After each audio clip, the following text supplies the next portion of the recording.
So here we are. We are back with the Pip podcast. It is going to be our first one of the Black Ops 6 season, and we're up to episode 26 to start this year. And we are going to be joined by one of the best casters in the European region. That is going to be Major. How are we doing today, my man? I'm good, mate. How are you? You're good? I'm good. I'm good. I'm not a little bit jittery for the first recording back after what feels like a while. Yourself? No, I'm good, mate. So all the jitters as well. Obviously, where we had a bit of an off season, me and Pabs always talk about it, where we don't cast for ages and we come on and it's like some of the stuff we say just either makes no sense or is just a lot of like pause moments because you say something and go, I probably shouldn't have said that. But yeah, no, I could appreciate the rustiness, mate. But thank you for having me. I appreciate you coming on. I mean, hopefully it'll be a good one. But I mean, so much has happened. I mean, over the last week. But before we get to that, I know we can do a lot of reviewing this episode, so things can be a little bit different from last year. But we have got a segment one, and we have labelled it Major Time. So we're just we're gonna run over you. Major Time was the best title I could think of.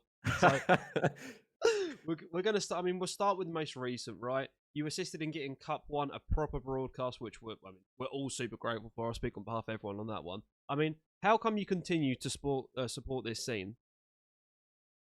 Enjoyment, mate, to be honest. Yeah, Obviously through playing the game as difficult as the game is at the moment with all the premium gaming chair wall bot hacker men. I do enjoy COD and I think that's kind of the basis where a lot of us who want to try and support the community get our kind of passion from.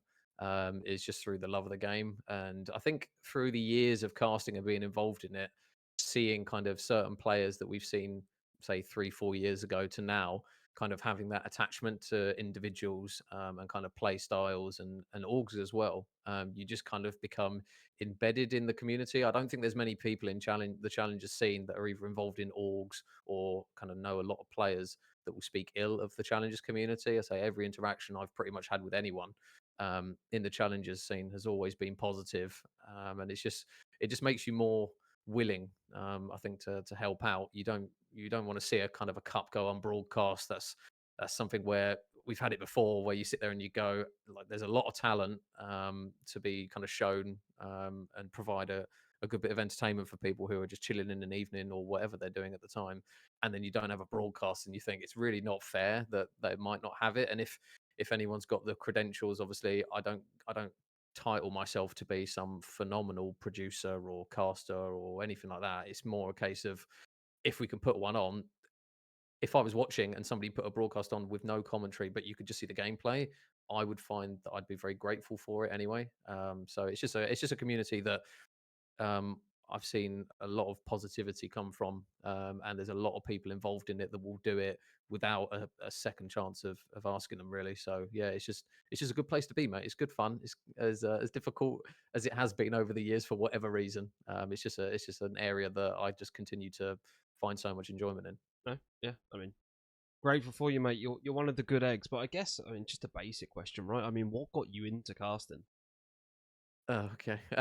So this is a really weird one. So I'll shout out my mate Dashi, who's killing it on the streams at the moment. So um, during Cold War, I was actually playing for kind of I say a team or an org, um, and we done some scrims. I think we got absolutely hammered in scrims, by the way, and ended up playing league play.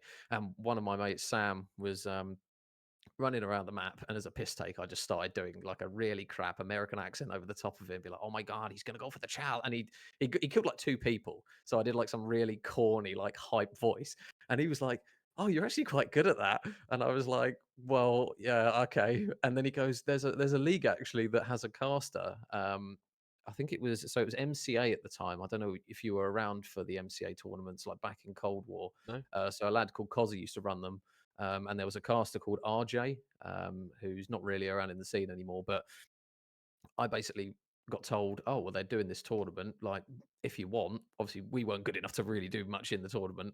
So my mates were like, just ask if you can cast a few games or something. And I didn't really know Codcaster was even a thing at that time. So I thought, right, okay, well, I'll give it a go. And I kind of had a bit of a joke with Sam and the other two in the team. And at the time, we had an org called Deviate Gaming, and the other team in the org was Dashy's team, which was Dashy, Tesco, Paige, and Liam Scar. And as a thing, I just said to him, I was like, right, I'd like to kind of hear myself to see what it was like if I was actually going to cast. So I said, right, okay, can I cast over a scrim? They won't hear me because that would have No. been just too embarrassing because it would have been terrible at a first go at it. But I thought, you know what, I'll give it a go, see what it sounds like, and I'll send it to the guys and say, what do you think? So I ended up casting over Dashi's guys scrim during Cold War. And yeah, the guys were like, no, it's really good. Just give it a go in the tournament. So I ended up casting over the tournament, and then did a few of the group games. It had a bracket as well. Did some of the brackets, and people were coming into the stream, and because like codcasting kind of around that level wasn't really like a common thing, people were coming in and being like really positive and saying like, oh, thank you so much for the cast, it was really good, um and just being really nice about it, to be honest. And then I ended up casting the grand final, and I think at the time it got maybe like 120 viewers at some point, which at the time was like madness. Like for me, seeing anything in a stream that was above like 4 was like, Jesus, where are all these people coming from? Yeah. And yeah, we casted over Esports Wales and Clarity Red. So like JMW, Rutter, I think it was Jake, and I can't remember who the fourth was in the end. But yeah, it was a really good series. It went to a second best of 5, and it Oh. just went really, really well. um, I remember because I was still at the parents' house as well, and it was like gone midnight, and I was like whispering while trying to kind of keep some sort of excitement in the cast. So I ended up casting that tournament. I then did a few kind of amateur leagues as well. MCA kept going, and then going into, I think it was Vanguard after Cold War. I think it was Vanguard. Yeah. Yeah. And Bad then transition. yeah, did ACCL when that was a thing. Did a few of those, and then landed kind of the gig with challenges. Really, it was only a case of in. So I think I actually landed in Clutch, as it's now Yeah. known, like kind of that kind of community. Um, it was right at the back end of Cold War. So Alan, or I Hold Shift, who now casts in CDL, he basically was supporting and helping to run challenges as he had for years and years before he got his shot finally in the CDL. He basically put a tweet out to say, I need a last minute producer. Um, and Pablo was the one who actually stepped in and said, I'll do it. But Pablo's PC was really shit, and he couldn't do the stream because he couldn't have OBS and do it the way that they had with all the graphics, because it does use up quite a lot of like Yeah. computer power. And Pabs was like, I can't do it. And he asked me, he was like, do you think you can do it? What's your PC like? And mine, luckily, was just about okay. I remember I had to sit in a call with Alan and show him kind of like the graphics settings that I had on, and he was like, "You need to meet these like minimum requirements." It was like the weirdest exam of my life. He's like watching it, and I was like seeing the frames, and he was like, "As long as you can maintain 60 FPS while you're doing this, we'll let you do it." And I was like, "Please hold, please hold, please hold, please hold." And it was like just bang on 60. Like my PC was on its last legs. It was like straining like no other, like the aeroplane PS4 kind of noise coming from it.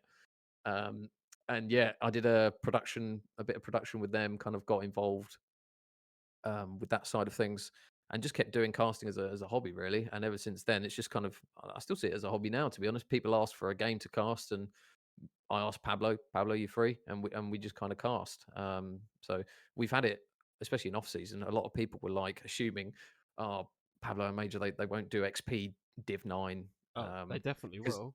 yeah, and I was like, "Bro, no one asks us, like, no one in XP League, like, in the lower divs asked us." And then off season, I put something in the, I think it was in XP League, and I was like, "Listen, if anyone wants a game casted, just send me a DM. I'm bored stiff." Like, there was nothing to do in off season this year round. Obviously, previous ones we'd had Valorant or something to do. There was naff all to do in off season. It was only really Sakura and XP League that were doing stuff. Yeah. So put the messages in, and yeah, the guys from like Div 10, Div 9, I think Div 5 as well, were asking, "Oh, can you help us cast some of our games?" And I was like, "Yeah, absolutely. Get us in. Like, I don't care what level it is. If it's COD, it's COD. Like, I enjoy it either way, mate." So yeah, just here we are, just still doing it for fun. We're no different now as to when we first started doing it, to be honest, mate. Oh, that's a good way as well. I mean, I think that's why you're so loved across the EU region, to be honest. And I mean, you're part of probably, I think it's fair to say, half a duo that is pretty well loved in EU, which is obviously you and Pablo.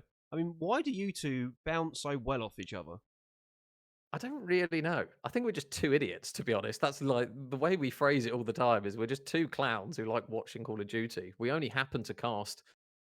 This was back in Cold War. So I was meant to be casting. I think it was the Val League. I don't know if you remember it. It Yeah. used to be back in Cold War, and I think they might have done something in Vanguard, but they kind of like petered off for whatever reason. And me and RJ, who was the one who was casting MCA as well, we started doing kind of duo casts because Val needed casters, and their kind of arrangement was two people. So I was meant to cast with RJ in a couple of series, and there was one. I think it was basically right at the back end of the tournament when it was. I think it was losers final and then grand final, um, and I was supposed to cast with RJ, and he couldn't do it. So I can't remember how I ended up casting it with Pablo, but it ended up that Pabs got called in. Um, at this time, we didn't really know much about the technicalities of casting. There is a little bit more to it than people might like think at first, like with play-by-play casters, as we tend to call them, or color casters. Yeah. Um, What's the difference? I heard Pablo say that he was like, "I'm a color yeah, caster" or something, and someone asked me, "Is like, what does that mean?" I'm like, I've never heard this before. Has Pab made this up? yeah. So it's kind of like play-by-play is where you talk about pretty much what is happening on the screen. So each gunfight that's happening, and it's very kind of very circular around what you're seeing on the screen. Individual gunfights, trades, all that, all the fast-paced action stuff usually. Excuse me, and then color casting is kind of the more analysis side of it.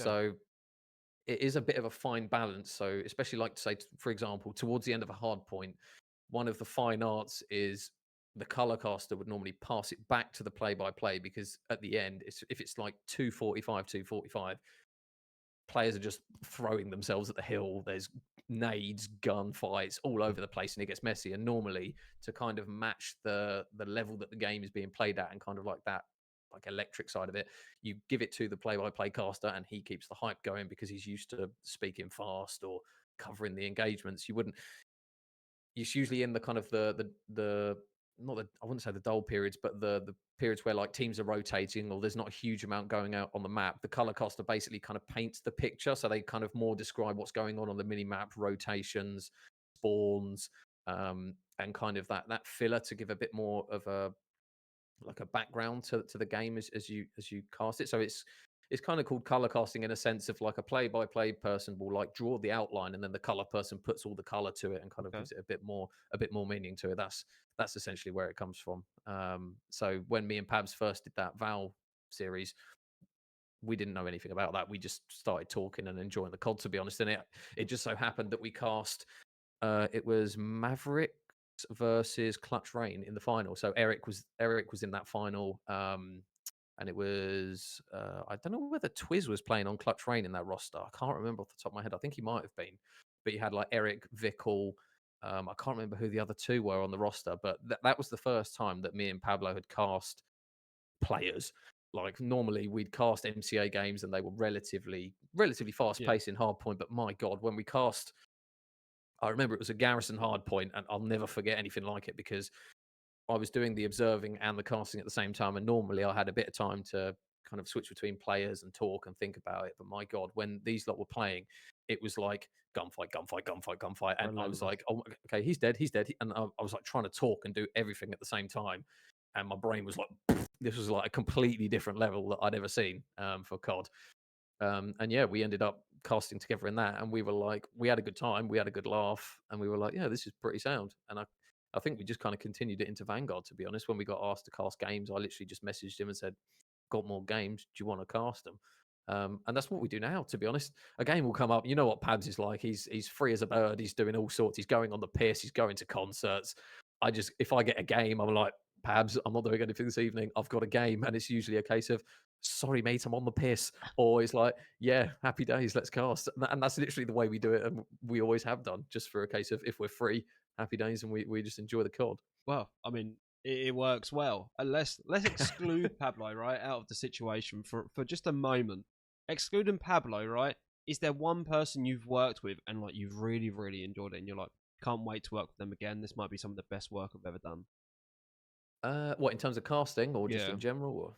Oh, there's a few to be honest, because a lot of the clutch guys, I haven't had the pleasure of casting with quite a lot of clutch. Obviously, me and Pabs have been pretty much like tied at the hip. Yeah. Um, but I have caught Brody is obviously phenomenal at what he does, and he's one of the very few people that can do both play by play and color casting, which is not easy to do. Anyone will tell you you can waffle in color casting, but if you want to add any sort of substance to it, it's not easy. So Brody's like a pleasure to cast with all the time. I don't think I've cast with Andy Enigma. He's Okay. obviously he's doing his Warzone at the moment, and he's absolutely killing it. Like he's on every single big broadcast pretty much now with Warzone, and there's a reason for it because, in my opinion, he's probably the best color caster that we've got in EU. Bar obviously the boy Pabs, but I'm going to be biased and say like Pabs is brilliant because he'll Pabs will never say he's good at anything. By the way, No. like Pabs is brilliant on guitar, and he'll be like I'm terrible on guitar, but when we're streaming, he's just like playing Jimi Hendrix in the background or something. It's really weird. If you ever sit in a broadcast, we had it the other cup. We were setting up the stream, and Brody or Infinity goes, "Who's playing guitar?" And I'm like, "Oh yeah, that's Pabs. He does that while we're waiting, and he's there just strumming along and jamming and doing what he does and Oh, vibing." But yeah, and Andy's a phenomenal color caster, and as somebody who does play by play, I think it would be great to cast alongside him. There has been a few opportunities for it to happen, but because of schedule or for whatever reason, like when Pabs has not been able to do it, I've just not been free. And I think it was in Vanguard maybe and pushing into Modern Warfare 2 when me and Pablo didn't really cast much. There was an opportunity potentially to try and duo up with Andy because Pabs couldn't do it, but I couldn't cast that year either. So yeah, off the top of my head, Brody and Andy are the two that I look at, and I'm like, yeah, they're phenomenal casters. But the NA guys as well. I mean, proper yeah. as a caster. I think for anyone who doesn't understand or doesn't really appreciate or know kind of how much work goes into some of what these guys do, like proper um, Infinity, Seymour, the amount of prep work that these guys do for a stream, and that's why, like me and Pabs, we consider ourselves like. Have you seen the dragons meme where you've got like the three heads of the dragon, and then you've got like the derpy one in the Yeah. middle? Like me and Pabs always consider ourselves to be the derpy one because we just kind of we rock up, we talk about what we see, and kind of like things that we just happen to know from like years of doing it, and our prep work is still there, but it is quite minimal because we just do it for the enjoyment. But the likes of proper Infinity again, Enigma, Seymour, McCaw Mill. There's loads of the guys across the pond that graft huge amounts. Like you should have seen over the years, we'll be sat there. The tournament will start at say 12, and these guys get in a call at like half 10, 11, and they're there with a spreadsheet, stats, cups from years ago. And there's small things in broadcasts where, again, if you don't really know to listen out to them, you probably won't pay too much attention to it. But they'll pluck a fact. We call Brody like the human encyclopedia of COD. Like Brody will be like, "Oh yes, in 2019 he got a three-piece at the back of Moscow," and like for most people, they either won't listen or won't really appreciate it. But through years of being involved in it now, you see how much work goes into it. And so anyone who has casted and knows how difficult it is, there are times where if you haven't done a huge amount of prep work and you've got to kill a bit of time because I won't I won't feed the fire. Luckily Pablo's not here because I would just add gasoline to the fire. But in between games, for example, when guys are lobbying up or the VOs are taking too long and you've got to kill a bit of time and you've got to talk about something, especially if you're new to it, sometimes you're like, "Oh shit, I don't have anything to talk about. Like, I've got to find something interesting." But you find like the likes of Brody, Andy, all those guys, they can talk and talk and talk about things that are actually relevant as well, and interesting things that sometimes will hear something on broadcast and be like, "Really?" And then we'll go on like COD Wiki and be like, "Oh god, he's right," and that was like 4 years ago. And it's phenomenal how they managed to do it. We are kind of blessed, really, in challenges for the quality that we've got. Oh, Um, 100%. so yeah, it's a blessing to be around people that are that talented at it because it is a pleasure to watch them, especially when they do well. And because sometimes we have it where we'll watch like Brody and Andy or Proper, they'll do a cast and we'll think that was good. And they come out and the first thing is that was a bit of a ropey cast. I could have done this better. I could have done this better. And they're always like trying to fight for that little bit of perfection, which really makes them kind of masters of the art. Um, so yeah, they're phenomenal across the board, both over in NA and over here in Europe. So yeah, it's a pleasure to be amongst those kind of people with that kind of work ethic. To be honest. Agreed. Absolutely love it. And I mean, one last one for Major Time. I mean, what does the year look like for you? I mean, what's the plan? I don't know really. Obviously, short term, myself and Brody or Infinity have been trying hard to make sure that we've got broadcasts. That's the foremost thing. Obviously, the EU Challengers coverage at the moment is quite difficult because of, for whatever reasons, people's like timings for work and that. It's difficult to get people involved in the cups. I say they are long days. Um, and there's a lot involved in it. Normally, when we do a broadcast, for anyone who doesn't know, you normally have a producer, an observer, and then the two casters to run at least a slot, for example. And normally we split the cups into two slots, so 12 till 5 and then 5 till 10. So normally what would happen is you'd have four people and then essentially you'd swap the casters in and out of each series, and then the producer and the observer at some point somebody would tag them in, um, and then swap with someone else. At the moment we're kind of in a position where we're kind of thin across the ground. So like the last cup, for example, I mean, I'm used to doing production, observing, casting, kind of all together in one anyway. But they are grueling days on a Sunday when you've got to do it for like 10 hours plus. Um, so short term, it's a case of it will probably be I'll be balls deep in doing all of that, um, so that I'll at least be in production. So when we swap the casters, so like last time, you probably would have seen Pablo cast with like Seymour and Infinity coming as well. So I'll still be doing all the production and that in the background. And then as and when I'm tagged into cast, I'll do both at the same time. So there is a bit of, the next few cups are going to be slogs, in terms of putting a shift in, um, which is difficult for me because I can't do it too late on a Sunday. And especially now, Face It have decided, oh, we won't do winners round one on the Saturday anymore. We'll give you another game on the Sunday to get done. And with EU challenges taking fucking forever to do them normally, adding another one has made it even later. So it got to a point last time where I had to hand it over and end like and just go to bed because I was up in like 5 hours time or something. But um, hopefully this year it'll be a case of covering as many cups as possible. Whether I've got to do a lot of production, observing, and casting all in one, it is what it is. I'll get used to it, and I have been used to it for a while now. But yeah, the idea is just to cast as much challenges, and then if things pop up, LAN events, all that stuff, and me and Pabs get asked to cast, then happy days. Huh? Well, I love it, and I look forward to watching you cook this year, 100%. Because if last cup's anything to go off, then we're in for a good year production wise. But I mean, segment two, let's get into it. Cup one recap. I mean, it was a wild cup as well. I generally don't even know where to start on this one. So I think for me, I go from the bottom. Like the first thing I saw on the day, apart from all the Face It stuff, we have time later. We'll chat about that. That could be another podcast with them. But game wise, Katana, right? They nearly got knocked out round three. I don't know how locked in you were on the Saturday. They nearly That was got knocked. against that was Yeah, the Falcons game, Falcons, wasn't it? yeah. Yeah, mate, I I was mean, locked in that. they, Yeah. they nearly got knocked out. They've been a top 64 placement. I mean, are you surprised by that? I mean, we saw Doom last year play for Falcons in the back end when they had visa issues, one of the players, or had to get a sub in. But the other three, I mean, King, I think it's like QK and WX5L, whatever them aliases translate to. I mean, I've never heard of them. Have you? Because I mean, I'm pretty impressed how deep they took Katana. Yeah, so no disrespect to the players, but like you say, WX5L, I thought that was like it looked like a lobby code kind of thing. I was just like, Yeah, who is this? I think obviously with the kind of the funding and the backing that Falcons have got, I think any team that they field now will probably have some form of like ability to them. And because they've now obviously acquired Clayster as a coach, Luti's obviously doing his side of things as well. They've got a lot of backing in backroom staff, so any teams that they bring in are probably going to be players that are being paid salaries or under a contract and probably grafting their arse off. I think it's just a case of these players just didn't have pro points, and I think that's how they ended up coming up against obviously the big hitters in a round that probably was too soon for them to come across them.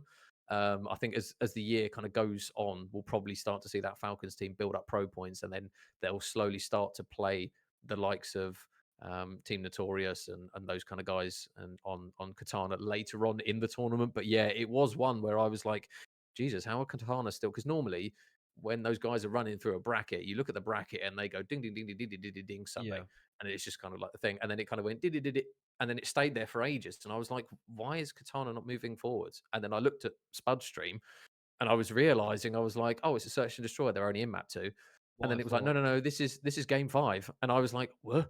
And then Falcons, I think, went 5-3 up or 5-3 up, 5-2. yeah. Yeah. And I was like, oh, this doesn't look good.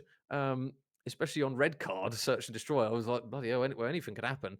And they just got through by the skin of their teeth, Just. really. It was a bit of a mad one, but I was sat there thinking, Jesus, Heffy's bumhole must have been like that when he was watching that series. And I know Pablo was like, ugh, and Pablo couldn't. I don't know whether I think Pablo was out with family, but he was trying to get it up on his phone or get a little bit of information, and either his stream kept dying or he couldn't like refresh it to see what was going on. So he was shitting himself as well.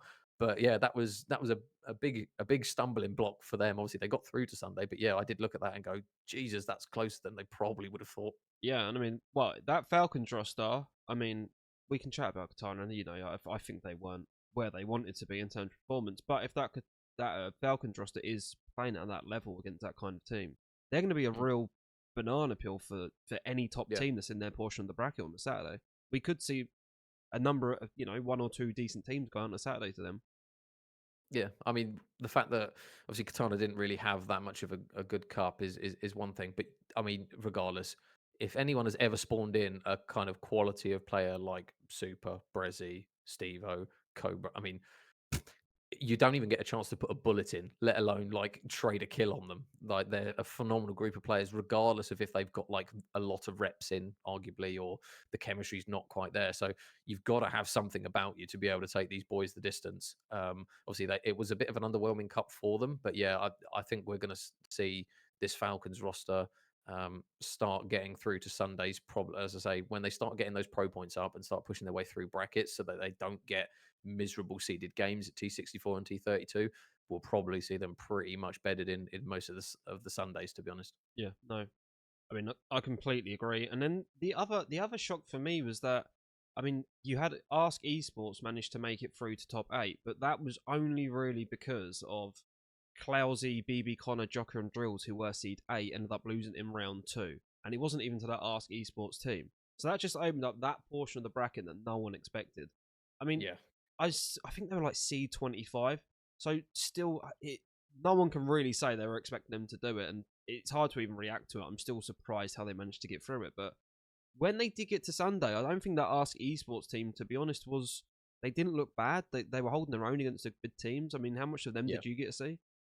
Yeah, I mean, we cast one of the games. I'm just quickly scrambling to see. It was the game against DHMB. Yeah, It was a 3-0, but they had some relatively close maps to them. yeah, They went up, I think maybe 4-1 or 4-0 up in the search, and then kind of folded a little bit.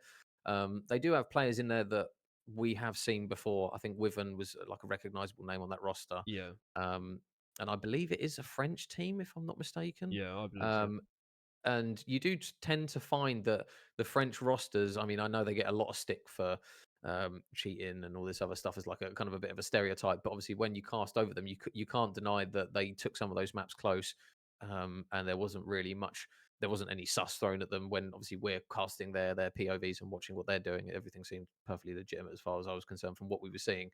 Um, and it's the same with Notorious Gaming with their roster as well. So the French community, I know it gets a lot of stick, but there is a lot of talent that comes from France with COD. I mean, all you got to do is look at players like Hydra, Brezzy, Cobra. If they were coming up on a team that nobody had heard of, Cobra, for example, everyone would go, "Well, he's cheating. Look how good he is." I think that's kind of one of the parts of COD that has kind of been tainted quite criminally with the lack of a good anti-cheat. Is that traditionally in COD, if you get pissed on, you just go, "Fair enough, he's a better player and they've played Not better." anymore. Every single time now, if one team gets pushed the distance or gets knocked out, instantly it's they're cheating. There's no questions about it. And it's kind of one of those where it's a bit it sucks to see. I remember when Felix was coming up in kind of like the ACCL leagues and those kind of things. Everyone was saying he's cheating. It was like he had to monicam for ages, from what I remember, and everyone was instantly thinking, "Yeah, this guy's not legit. Never heard of him." And he's frying my shit. But it's like it's one of those where you look at him now, and if it was through a good anti cheat, you would have realized he's not cheating. He's just a very good player, and he probably would have got to where he is now probably a little bit quicker had Yeah. people not just thrown so many question marks over him for that kind of side of it. So, um, yeah, I'm excited to see kind of what the year's got ahead. I think you're always going to end up with like one team in a bracket, especially with the lack of the anti-cheat and how kind of Face It are running them at the moment for some of these admin decisions, which are obviously questionable. I think is the best way of putting them. You're going to end up with like a team of four from I don't know, like Italy, who no one's ever heard of, and then suddenly start whizzing through the bracket, which again, 100% of the time, you can't really say, oh, they're 100% cheating. But at the same time, normally in the community, we've kind of got an understanding of who the good players are, or at least the Yeah. upcoming players are. And I think that's one good thing with challenges is most people know most people. So if you do get a roster where you think, who on earth are those guys? And then they slam a good team, or manage to beat them in a best of five, you'd usually go, hmm. But yeah, regardless, I think it's we've had a good showing from a variety of teams in this cup, as you'd expect for the first one of the year. No, yeah, I mean, a super interesting cup, and I mean, there's two bits I want to talk on it, but the first one, right? Did you see the clip of Jamel's cat on the Friday before the I tournament? saw I saw the image, yeah, because I can't remember. I didn't see that image, and somebody in our like broadcasters chat, I asked like who were the players on the team, and they listed the three players, and then they put Jamal's cat, and I was like, I swear when I saw her on Face It was just Jamal, and I was like, I didn't really understand, so I just put Jamal, and it was what it was. And then I saw it on Twitter of his cat like in front of the money cam, just making an appearance while he's mid game, which yeah, that did And he make me got the laugh. that's the why I still like. I need someone to break it down because it's still wild. I wish there was better communication between us and like that portion of the French community. Obviously, there's just a huge translation barrier, but I've got no idea if like the how the French are deeming it because obviously everyone in the UK they all think he's at it because he's managed to get a kill through this cat on a money cam. But I don't know how it's perceived on the other end because I mean he's still playing the cup and there's not really been that much of a stir. It's just an utterly wild situation. Jamel's cat seems to be and he's becoming famous I in can these just see it being a challenges. meme now. I can see it being a meme because Yeah, obviously, if for example, for I don't know if this is the case. If it turns out that he is cheating, it would just end up in a case of, oh, do you think he's doing Jamal's cat, or just I don't know something phrase where it's like instead of saying he's got a good gaming chair, he's got a good or like cat. he's Jamel's had like a cat. good bit of sneak, just like the kind of the subtle kind of like British way of phrasing that someone's cheating without just saying, oh, they're cheating. He'll be like, oh, do you think he's doing a Jamal's cat or something? Do you know what I mean? But obviously, I hope that's not the case. But I could see it easily being like a meme Oh, or yeah, something like that. I mean, I hope not because I mean, good team and being out to buy your cat would be absolutely wild. But I mean, we'll see how it pans out. But I mean, Ask Esports as well. I'm going on tangent, but Ask Esports, right? I mean, they've done a very good job, right, of sort of getting clout around this cat, like being kind of Mm, smart with it to up the analytics, and I kind of yeah, like stuff like that. To be honest, at least it's a brand that's trying to be active and it's a bit of comedy on the timeline. yeah. You got to kind of you got to milk it for what it is. Yeah, Say any news is good news for the most part, and if you can kind of meme it and make it a bit of a thing, it's only going to bring eyes on the org, on the players as well, and anyone like Heffy or Pabs, anyone that's run an org will tell you kind of if you get a chance to advertise, even if it's a bit of a joke about something or kind of a meme for your org, you've got to kind of take it, you've got to run with it, and you've got to kind of put a positive spin on it. And to be fair, that's literally what they did. So all it would have done is boost socials, and now everyone knows Ask Esports. They know there was like the Jamal's Cat org, so it yeah. puts you on the map, especially if you're an unknown org. If you can have like a bit of a golden nugget like that that helps bring you to the front of people's attention, then it's only going to be a good thing.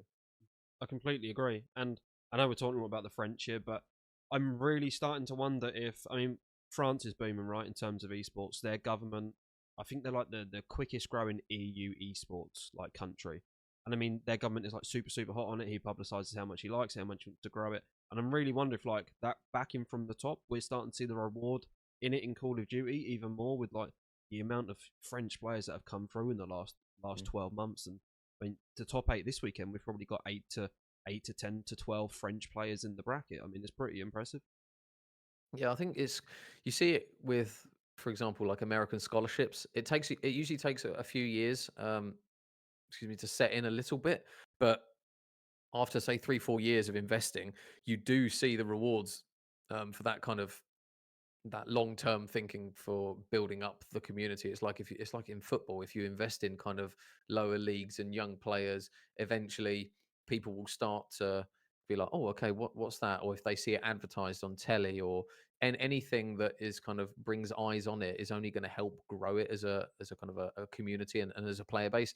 And the fact that you can like over in NA, you can get a scholarship for esports, that means that players can then dedicate pretty much they're huge like hours and hours and hours of time which they might not necessarily have been able to previously because half of the job in challenges, which is the cruel reality of it for the amount of time these guys put in, is they put a huge amount of time in but they're also juggling a full-time job. Some of the guys a part-time job. Obviously, seeing family, going out, actually being a human being, and going and interacting with people. When you're scrimming for 8 hours a day, it is literally like a full-time job. And I think when you kind of have countries or like governing bodies that and kind of help people do that full time, it's just reps. You get more time in the game, you're naturally going to get better at it. So when you kind of offer players scholarships and give them that kind of that pathway, especially financially, that means that they don't have to work a full-time job and they can commit a bit more time to it.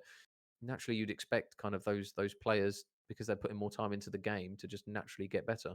No, I mean, this is a great point. And I said a Notorious Org, Mighty, Melko, Nadox, and Firebrain, they were seed 10. Even to qualify for the Sunday, they've beat the Clutch Rain team of Overlay, Twisted, and then I think it's Sigs, his SYGZ. I'm not too familiar with him, but they were seed 7. So if they're beating that type of team to qualify for a Sunday, I mean, they deserve to be there. So Mm. really impressed with Yeah. the French community in general with just how good they're looking. I mean, maybe it's not EU that's down bad. Maybe it's just the UK because France seems to be booming. I can't lie.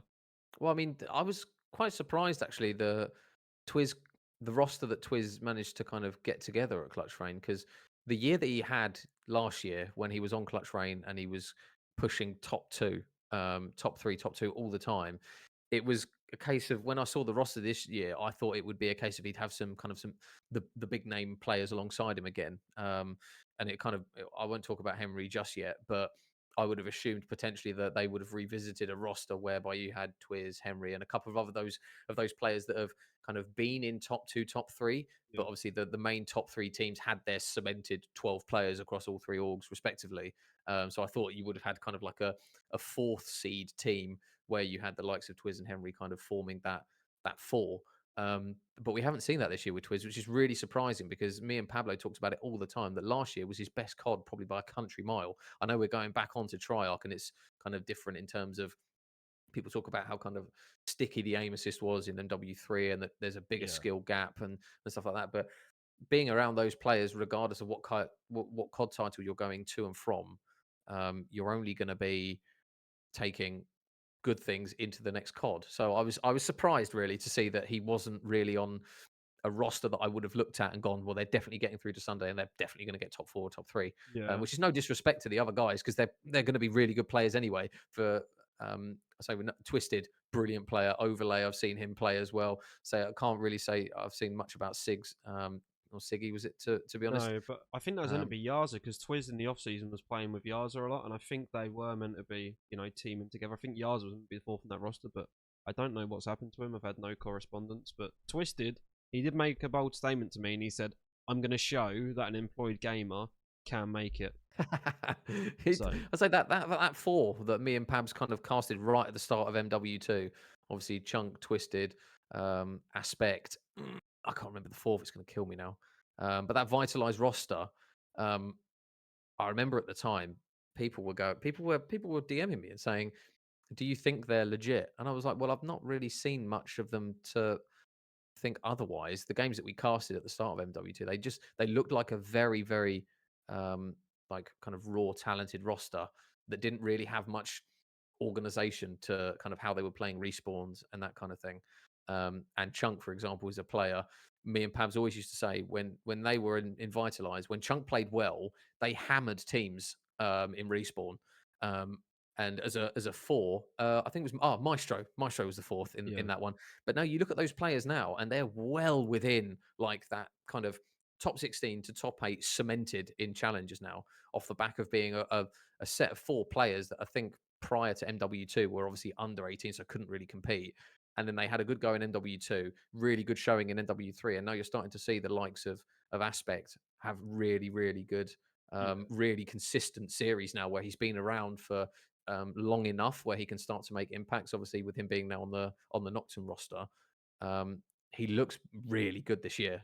He's obviously we'll get on to Nocturne Bioshiba at some point, because it would be rude not Mhm. to with how they did play it at the cup.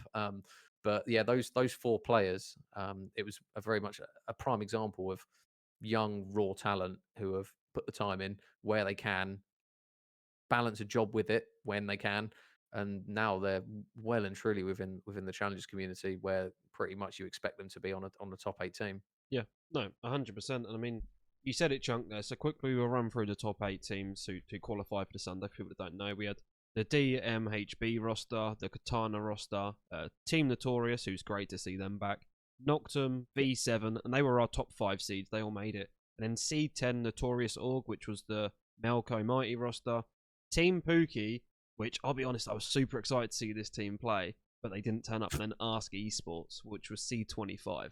But the Pookie roster, I want to talk about it straight away. I mean, Wardy, Pookie, who's an unknown, who's come from NA, like, I was excited to see what he could bring. And then Maestro, who at the back end of last year looked incredible.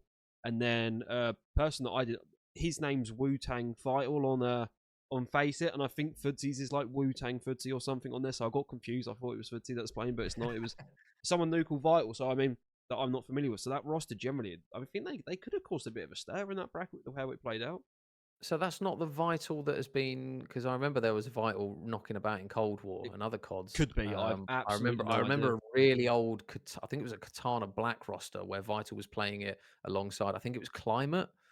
So I don't know. Potentially, it might be the same Vital, or if not, but Yeah, yeah, we spoke with Seymour, who was casting alongside Pablo at the start of Sunday, and he was asking for kind of a bit of information and the teams and that kind of thing. And I mentioned to him about, oh yeah, we've got one team called Team Pookie. To be honest, I don't know who Pookie is, and he went, oh yeah, he's a an NA player or a Canadian player who's studying at Leeds yeah, University. So he's come across and he played in CCL, which obviously a lot of the NA guys like Seymour and those kind of guys they cast over, and they were saying he's a really good player. I'll try and find the notes that he pinged across to us. He did say, I think, that he managed to get some really good placements. yeah. I think he I was think like elite at level. LAN especially, Yeah, he got like top. I think he got top four, top 24, then a top 12. I think at LAN. I don't think I'll be able to find it, but he wasn't a player that we knew about, but at the same time, he was telling us, yeah, no, this guy's not rubbish. Like, he'll be good. So it looked as though from the outside, you think, why is he on this roster? But then hearing from outside sources and information from the guys across the pond, it was like, yeah, he deserves to be on that roster. To be honest, he's that kind of talent. So no, yeah. I think it'd have been great. And like I want to see how Wardy and Maestro are looking on this game because again, both incredible players. I think. I don't know if that's a pickup team. They're just getting what pro points they can, see, or what they want to dip their toes into this season, like the elites and stuff. But if yeah. they keep turning up to 2Ks, I mean, yeah, they might make a start. Might be a team that the top 4 or 5 Mm. seeds want to avoid. To be honest. I mean, Wardy was a weird one because Wardy was obviously phenomenal in Vanguard. He got his move as, like I say, the move. He didn't quite get in, but he was on the subs bench for NYSL, I think it Yeah. was. Um, he didn't really get played much. He was over in NA. I don't know. I think he competed maybe challenges over at NA while he was playing, while he was on the bench for NYSL, but he didn't really get much of a good year going in MW2. But Vanguard, he was the shit hot player in EU. He was brilliant during Vanguard season, and had probably one of the best years that we've seen and consistent years that we've seen. So when we saw in MW3 that he was kind of knocking about rosters where it was just probably below where we would have expected him, and he didn't necessarily have a very good year. I remember he did play on Noctum for a short while, didn't Yeah, he? Boston and his POV on LAN. I'll be real. It was incredible. Like it was an invasion control, mate. And he just completely just took over the map like a sub base. Our lads didn't even play sub base hardpoint. It's like our ban, and he goes before the map. He's like, lad, trust me, just play sub base. And he ends up dropping like a 40 bomb on LAN, and it's like this kid's nasty. Yeah, because from what we've seen over the past few years, again, he's another player where you'd look at in terms of his just natural ability, he should be on a top three team. Yeah, And from being able to prove it on LAN and online, it does seem strange seeing him, like I say, on a roster that you wouldn't necessarily see and think. No disrespect to the guys, as one of the big hitters. Because a few years ago, you would have expected him to be on a Stevo roster or on a Denza roster, because I think I think it was the Revenge Tour roster he was on with Denza in Vanguard, and yeah, he was phenomenal the whole year round. He was always the player that dropped big numbers, dropped close to 2 KDs, which at this level is like almost unheard of when you start doing it in a best of 5. So yeah, I'm excited to see what kind of season he has, to be honest, because it is good to have him back, and obviously he's phenomenal to watch anyway. So no, completely agreed. And I mean, I think we're going to see there's going to be great players like L, who's a great example. Who they just it's not worth them even putting the time in. But that's just where challenges is right now. Like Yeah. it's really hard to justify grinding this full time, regardless if you're incredible at the game. So, yeah, well, I mean, we'll just see how it pans out. But a roster we haven't spoke on yet, but obviously we mentioned Chunk and his come up. V7. I mean, they started the top 8 bracket off hot. I mean, they took down Noctum, who obviously Noctum went on to get a top 3. And then yeah, they ended up finished top 6. They started off so hot, and then it seemed to boil off. Their hard point looked really good, and all of a sudden it just went. It just went. I mean, any thoughts on it? How much did you get to see of them? Yeah, I mean, on paper, when you look at the team, it is a very good team. Obviously, Niall's been kicking about the scene for a while, and he's always trying to knock on that kind of that top four door consistently, qualifying for elites, but not really being able to quite put in the performance that he's probably hoping that they can do. Um, Again, Chunk as a player for the ability that he's got over the past few years, how quickly he's improved. Again, a quality player. I think he's been unlucky, to be honest, with landing. Um, Teams that consistently stay together. It always seems as though I can't remember whether it was at the end of it or like part way towards the end of MW3, and he was tweeting out like, "Hello, can I please get a team?" And I'm like, "Why is no one picking Chunk up?" I was like, "Has he done something with someone's misses that nobody likes him?" I'm like, it just seems mad because every time I see him play, he's brilliant. Yeah, especially at the So start he of the seems years. yeah, exactly. And it's like so again, Disarray, another player that's been in the scene for so long now, really experienced player. Again, when he has a good series, Jesus, don't you know about it? Yeah, So again, alongside um Dizzy, when we first started kind of watching over the MW3 scrims for I think it was Team Revived when Felix was F Dot was teaming with Dizzy, Pack. Can't remember who the fourth was now off the top of my head, but Dizzy is again a really, really good, solid player. So when I know you might look at the team and go quite a surprising finish, but as individuals for what they've done over the last few years and the ability that they've got, I'm actually not too surprised that they've done as well as they have because I think with the top three being cemented, I think any kind of placement below that is anyone's to be had, provided they put in the work. And sitting in on some of those scrims um, from Revived last year, Dizzy and those guys put in a lot of work, and it wouldn't surprise me if this is a roster that does the exact same thing as well. So yeah. Especially with Niall on it, I like just from personal experience. Like he's bang on it. He's not taking anything. It's captain. Just he's on it. He's zoned He's in. just he's just consistent as well, Yeah, Niall. Like you always know what you're going to get with him. You're going to get really good kind of in-game search and destroy knowledge, and the amount of times that you'll see kind of a really big two-piece or three from Niall. Like when Niall's on it, like we saw it with Noctum last year. When Niall's having a good map, it's just phenomenal to watch. And some of the heads-up plays that he does is just something I don't think you can really teach someone, especially in like the heat of a moment.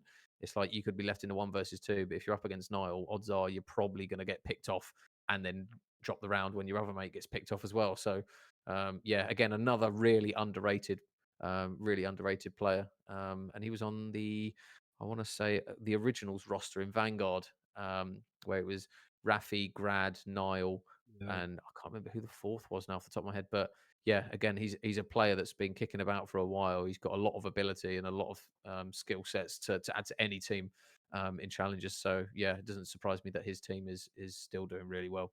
No, agreed. And then I mean, I know you're close with Pabs, right? But Katana. I The mean, elephant in the room.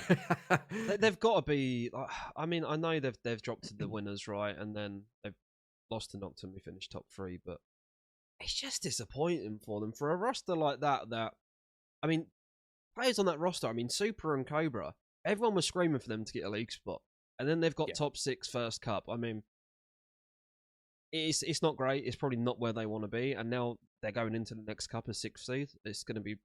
really difficult for them to go up. I mean, what's the thoughts on it? I know you're going to have to be political because of Pabs, but No, I mean, I to be fair, I said it to Pabs. I said, to be honest, like the boys are obviously ending a cup where they are not going to be happy. Like any Stevo team that doesn't finish top two, it's a crap cup as far as from where their self reflection, I think, as a team will be.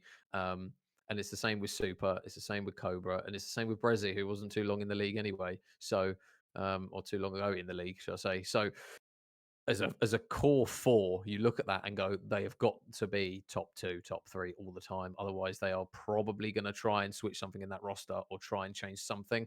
The only difficulty for them is that the other two rosters, obviously Team Notorious, have won a couple of cups now, or should I say the kind of the like the Org Run Cups more Yeah, so than fun like cups. the ES So Hub. The ES Hub yeah, one they won, and then they won the I think it was the Catalyst 1K as well that they managed to win. yeah, Um, and they look very good as a team. And then obviously DHMB have just won that cup, so you wouldn't anticipate any changes across those two teams. So it's just I think something where as a four, I don't think they'd be too preemptive anyway to make a change unless somebody just went, oh, by the way, we've got a league spot, see you later. Cobra, Super. Do you want to join us? And then they happen to move, and then they're forced to bring someone in.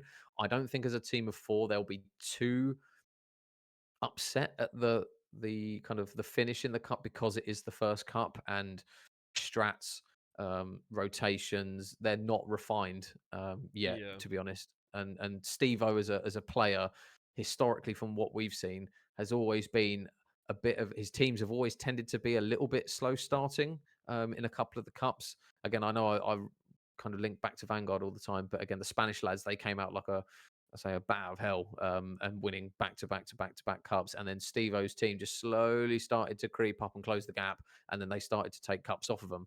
Um, so I don't think they'll be too down about it. It is very much a case of new team, and you've got a crossover of a lot of players, a lot of languages. Again, you've got French, you've got yeah. Spanish, I you've got wondered English that. in that team. Yeah. So it's just going to take time for the team to gel. The ability on the team is just You undeniable. can't When you look question at it. that team, yeah, Yeah, when you look at that team, you think, Jesus, yeah, they'll be there. They will get there, and they'll be there or thereabouts. It's just a question of when, to be yeah. honest. And I don't think it will take too long with those players and then the brains and the ability that they've got on that team. So I don't think Pabs and Heffy will be too worried. Probably disappointed because obviously it's a big team to pick up for Katana. Let's not forget about that. That is by far the biggest team Katana have ever picked up. Oh, So they're going to be expecting big returns from quality players. And with how competitive Heffy is, and obviously, I mean, you've probably seen Pabs with Liverpool. He's exactly the same with Katana. So he's going to only want win, win, win, win. And if a team beats them, then they'll be down about it. But I don't have too many worries about that roster, to be honest. no, yeah. A, a fair evaluation, that's for sure. And I mean, you said Team Notorious there, right? I mean, Team Notorious, Jared, the owners there, honestly, generally fantastic. Great Yeah, brand. Glad to have them back in you. Nothing but good to come out of them. I am just utterly. I'm baffled. Oh, not baffled might be too far, but I'm still shocked, right, that they haven't won that cup because the cups before it, I mean, everyone was like they're on another playing field. So I mean, it's credit to Harry and the lads, but I'm still sitting here and I'm like, they've really missed out on one here. And how much damage is that going to do to a team? Because they must have got into that thinking, it's a wrap, lads. yeah. I think the thing is as well. Like, I know gamers have gamer sleeping patterns, but when you're pushing past midnight, 1 o'clock, these guys have played COD for a long amount of time. And again, shout out Face It for adding another game in, which really doesn't help it. But when you've gone through the winners bracket and you're waiting in grand finals, it's hard to stay warm. Like when you're locked in, anyone who kind of has played like a tournament or anything like that, when you have a big break after, say, playing really well, it does take you a little while to get going. And in a grand final where it's not two best of fives, you don't get a warm up best of five. You've got to do a best of seven. You've got to hit the ground running quickly. And I think, unfortunately, to them, after a long day of kind of waiting around, because when you look at that bracket, what they would have played three Uh, series, would it been? I yeah, think. it They, the wait was like 3 hours for grands. It was like yeah, it was it was, stupid, and then best of sevens as well. Were like the veto process. It basically favors the team that's come through. Look, it's kind of crazy to be honest. yeah, So yeah, yeah, the not ideal for them. And then say Harry and the lads, they were losers finals against us. I'll be honest, like they just looked a completely different team. They looked yeah, something flipped, but I'm still a little bit shocked. But there is yeah. I've got a They've reason to got. touch on later. Well, I'm not that shocked anymore. I mean, they've got as a team of four. I said this to Pabs when we were on broadcast. That wasn't a team of four that I would have stitched together at the start of this game. I wouldn't have thought that you would have had kind of. I know Rafi was again, Rafi had a brilliant year last year on Clutch Rain, but I wouldn't have put him alongside Felix. Maybe Eric Boom and Afro, I would have maybe paired up as a duo Yeah, because I mean, usually around like those top three teams, they can swap roles and swap players pretty easily in sense that, but they you usually have to be in that upper echelon to even be considered. So normally, what happens, isn't it? The top three teams will, if something's not going right for one team, they'll usually try and pinch a player from the other top two yeah, teams. They don't usually tend to fish down.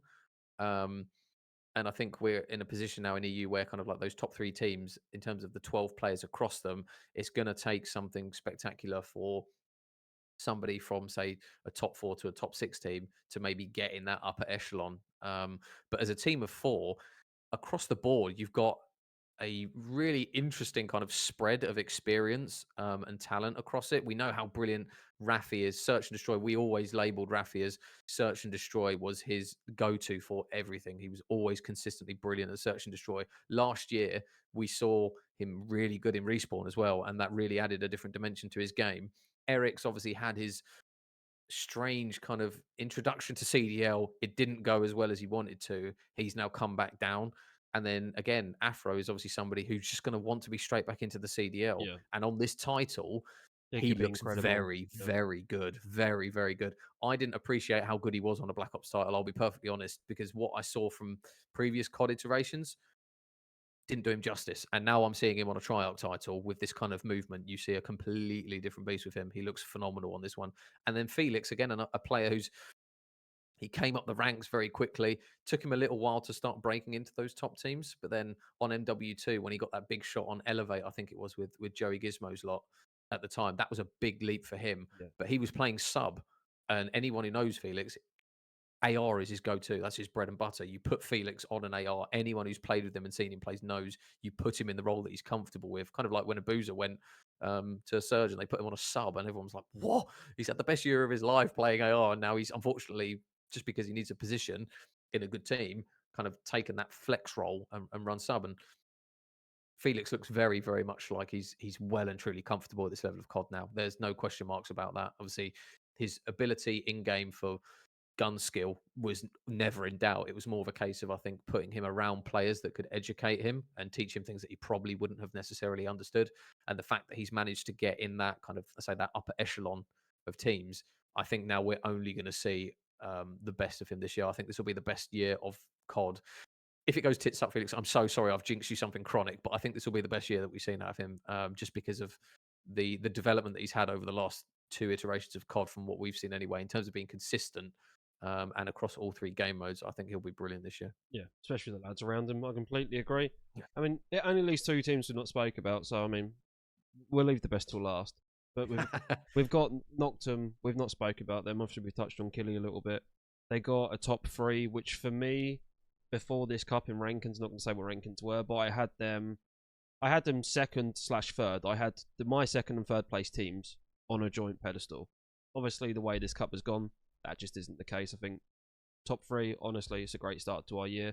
Hopefully, we can keep around that and keep improving and catching the top two. But for me, I mean, the standout, harsh to say, but I mean, standout players probably Killy from the cup. I thought, yeah, I mean, he had an incredible game against Katana, and I think the series after Yeah. as well.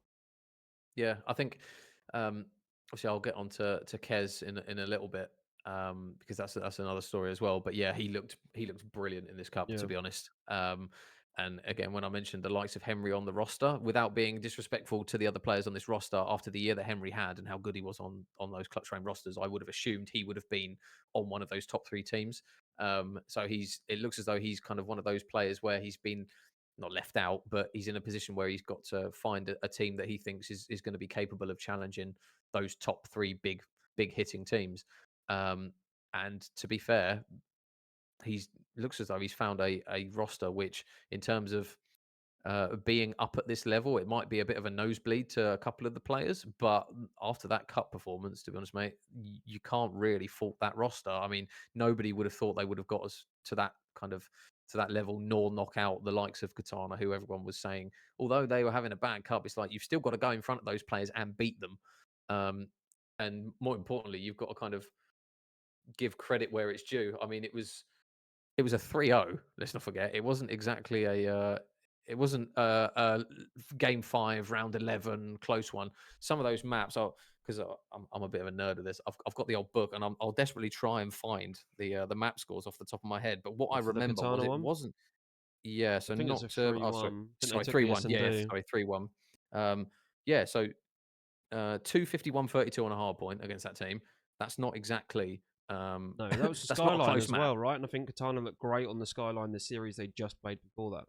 Yeah, well, they just played Team Notorious, Yeah, um, and won by 60 points on that one, and looked pretty comfortable yeah, in that series. So to kind of take that series from Katana, that is not an easy thing to do.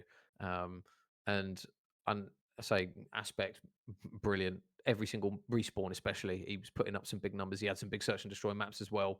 And I think those heavy hitting players are really important to teams that are looking to try and knock off those big hitters. You've got to have a player in a hard point or a control that is dropping 35 plus kills. yeah. Um, if you're going to go the distance against some of these guys, because otherwise you will just get run over by a player like Cobra. He will literally just drop 40 on your head if you don't have somebody that's able to at least contend with it. Um, an aspect was phenomenal on that Sunday. I say we didn't manage to cast a huge amount of a lot of the teams, but from the bite sized chunks that we got of him was brilliant. And shout out Kez again, another player that me and Pabs have quite a lot of like favoritism towards, because when we cast him back in Cold War, where he was on that roster with Higgy, Scotty, and Scooty, and they literally came from league play, joined a cup, and ran through. Um, and that was actually the Katana Black roster, which had Climate and Vital. So I remember at the time, so excluding the Challengers Cups, obviously at this level of just outside Challengers, this Katana Black roster was like the roster to beat. They were destroying everyone. And then there was a cup that was run, and Higgy's team played Climate and those guys. Um, and I think Johnny W might have been on that roster actually as well. And they beat them. I remember casting the game, and they beat them in that, and then they made them repeat the final because they slammed Johnny's team. I'm pretty sure it was Johnny, and it was definitely Climate, I think, because they literally went, "These lads are cheating. I don't even have a fucking clue who these guys are." But they've run us through the ground. There's no way in hell they're not cheating. And they made them redo the series with a Monicam, and ironically enough, slammed them even harder than they did the first time. Oh, And Kez was one of those players in obviously shout out Cheerios and milk as it used to be called um, back in that time. And it's really good to see him start to get to this level of Call of Duty. To be honest, I know he had kind of a taste at elites last year as well, where he necessarily didn't really have like great series, but off the back of that cup, I say he looked very comfortable when he was coming up the likes. When I say if you're running AR and you're coming up against Super and you're coming up against Cobra, your shot has got to be bang on it. If you miss a couple of bullets, your head's gone, mate. You don't have a yeah. chance. And he was going toe to toe with some of the EU's biggest AR hitters. So shout out to Kez. I say me and Pabs love seeing him do well in challenges. So yeah, as a team of four, I feel mean for kind of ignoring Detain, because he is, in my opinion, one of the most underrated players in challenges. I mean, it's He is just getting the so right people good. around him. I think that's been Exactly. Jed's Yeah. problem. I think he has a very distinct play style of where Yep. he can go play on an island with a sub quite happily and do what he wants, but he just needs to have enough faith in his three teammates that Yep. they don't need him next to him. And I genuinely think Jed and Killy, I mean, the roster move they've made since like this off season, I think it's been incredible. I say they've gone with Henry, and I think you could no disrespect to them too, but you could have pictured Henry on any team this season in any EU challenges.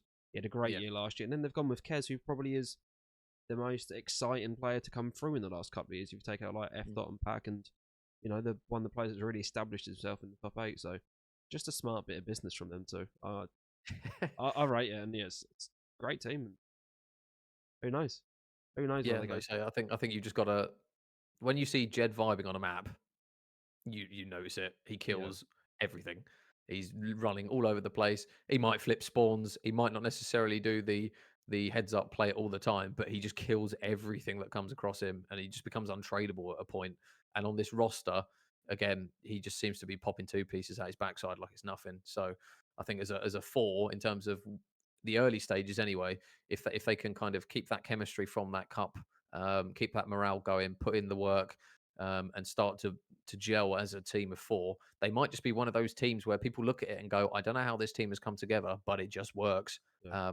And obviously for yourself and for Jack, I'm sure you'll be hoping that that is the case. No, yeah, we're quite happy. I can let that one drop, but I mean that only leaves one team, and I think we have saved the best till last. I mean, for me going into the cup, I didn't have them winning it, but Nope. losers finals, something just clicked, mate. Something clicked, and again, I'm gonna like I'm probably just gonna say it now. I think Harry. I think so. Harry and Vance, generally them two, they look incredible this year. I think both might be the best players in their roles in the title in EU right now. Especially Harry in the AR. I think Harry's the best AR in EU challenges right now. I think he showed that cup one for me. I mean, what are your thoughts on this roster? They just looked incredible. There's not much else to say after losers finals. I think if you're looking in terms of ARs and consistently across the last few titles, Harry is right up there. Probably maybe, well, I'd say on the same level as the likes of Wee Man, who's just been that consistently good.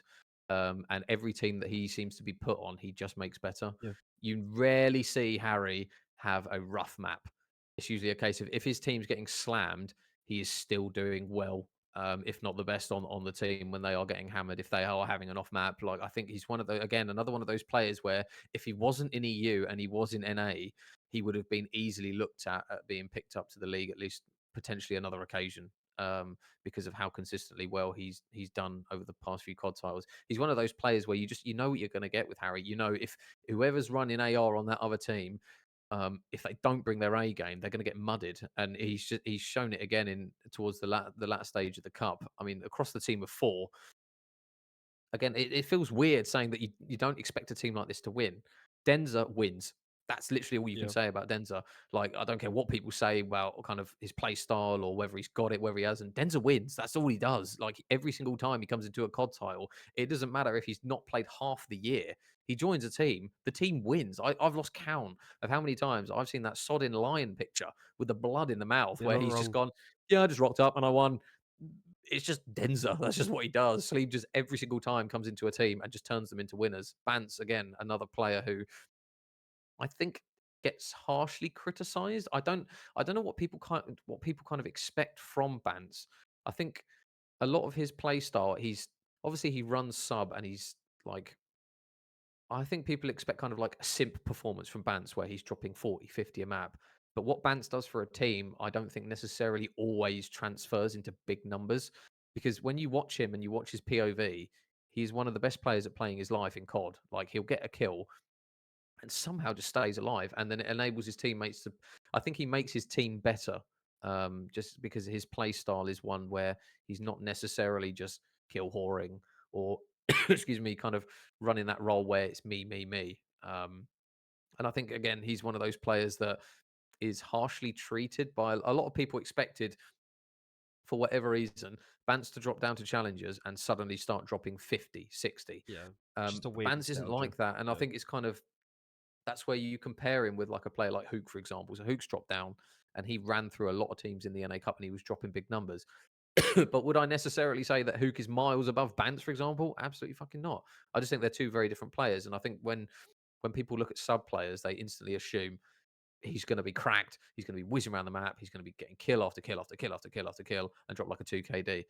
Um, and while Bance might not necessarily do that every single map, he just seems to bring so much more to a team. And I think around this kind of scene with the players that he's got in the team, um, with the likes of Mythics, who we've not even touched on. I mean, yeah. again, Mythics is another player where arguably in Challengers is probably one of the most underrated players. I can't remember how many, I think it was an elite stat, how many elites he won in a He's won row. 3 of the Was it? last 4. Yeah, there you go. I That was the mean, one. that's I knew there just was something because Brody nuts. mentioned it to me. And it doesn't matter what roster he's on, when it matters, he just seems to just completely transform. And he's another player that I think has kind of been he's so good that teams put him in the role of flex where necessarily that might not be the most beneficial to him, but because he is that good. It's like one of those moves where it's like, okay, can you explain this in football terms? And it's like when you play Wayne Rooney on the left wing because he's that good a player, you can play him anywhere.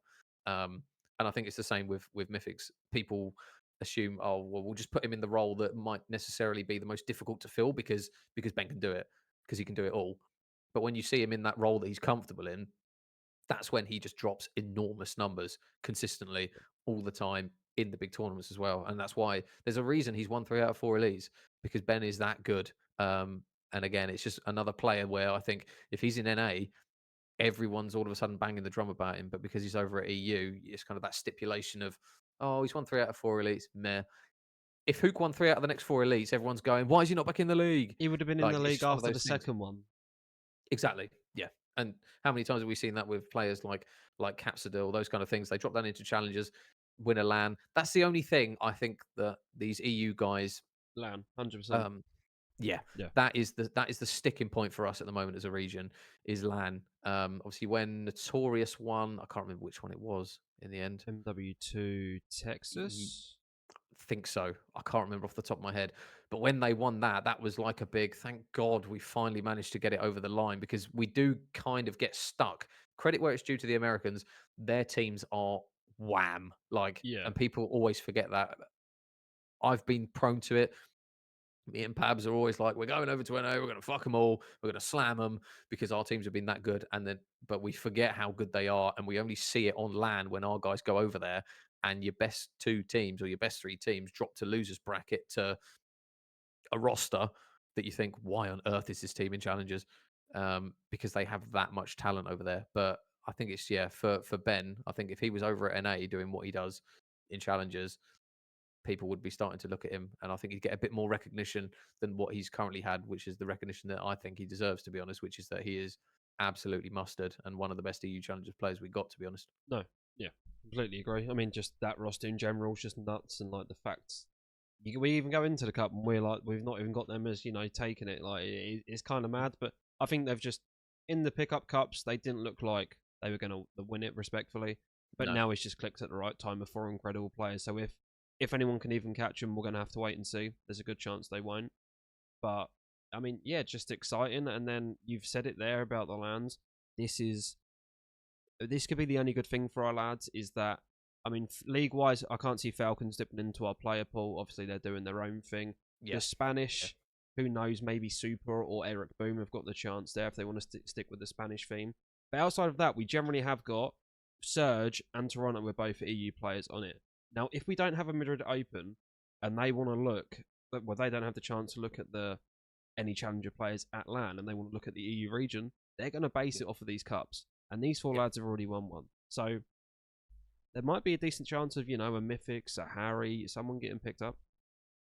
I think it's just a case of right place, right time, and you've got to be consistently good Yeah. across a few cups. Like you say, unless you've had that big LAN performance where people are watching, and especially org owners for some of the big CDL teams and scouts. I don't know really how the recruiting system works for those kind of guys, but that's the big stage. That's the big stage you've got to do it on. And unfortunately, if you don't do it on that stage, 99 times out of 100, you probably won't get considered for a CDL team. If an NA team takes the LAN, then a CDL team will look at those teams that have won the LAN. You look across kind of the titles in the past. Obviously, Toronto NA when we had Toronto NA and Toronto EU in Vanguard. Toronto NA when they had Scrappy on that team. Yeah. You look at what he managed to do in challenges consistently across the year, winning titles, winning lands, and he's just gone from strength to strength now, and he's arguably one of the best players we've got in CDL. So it's just a case of you've got to take the opportunity when you get it. It's not easy to do. It is really not easy to do. And there's a lot of pressure, especially on EU players, because they're not over in NA.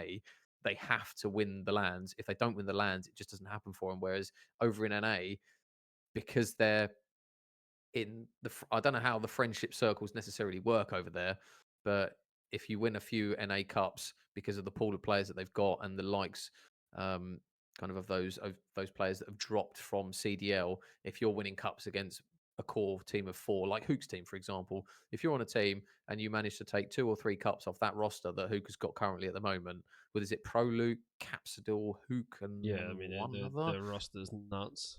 It's insane. If you're on a team and you manage to beat them online 2, 3 cups consistently, I think if you're in NA, you get considered.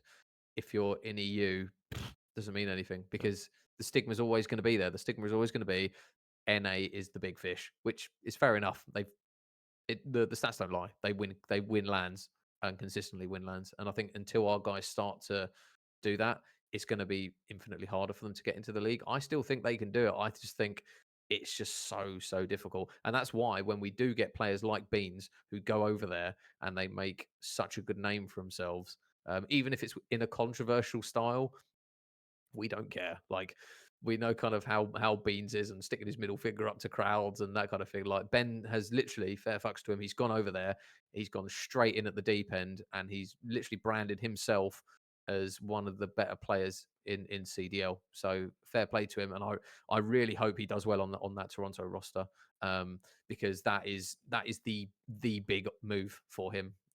Personally, I know we're branching off a little bit into CDL, but obviously Beans at heart for us watching him play Yeah, again in Vanguard.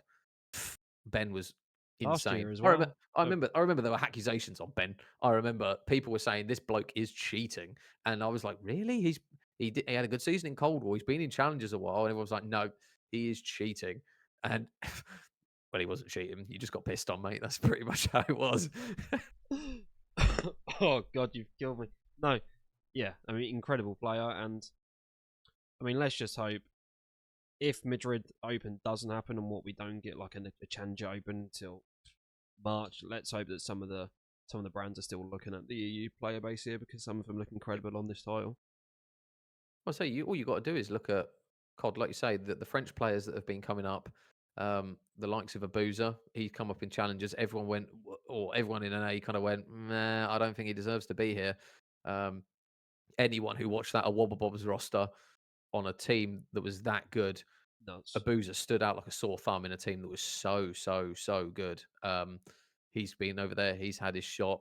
Bit of a shaky start, arguably in terms of stats and putting big numbers up, but he's well and truly cemented himself in CDL. Again, Ben, I still remember, I can't remember, what was the map in MW2 where you had the big gates, you had like Top Art, the Sorry, cannon. Fortress. Fortress. I remember watching Beans' first series, and I think it was a hard point on Fortress, and he stuck Awakening right at the start. He went to throw a nade and just stuck him right at the back of the head and team killed him.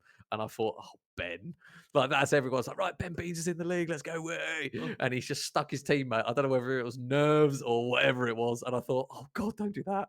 But ever since then, he's just done that. And you look at Hydra, again, another quality player. And I look at a player like Cobra, and I think if he gets a foot in the league, you are only going to see a phenomenal player go Yeah, in there. The same with Super. If he ends up getting in the league on that Spanish roster, like you say, although necessarily it won't be on like the favorite big hitting team.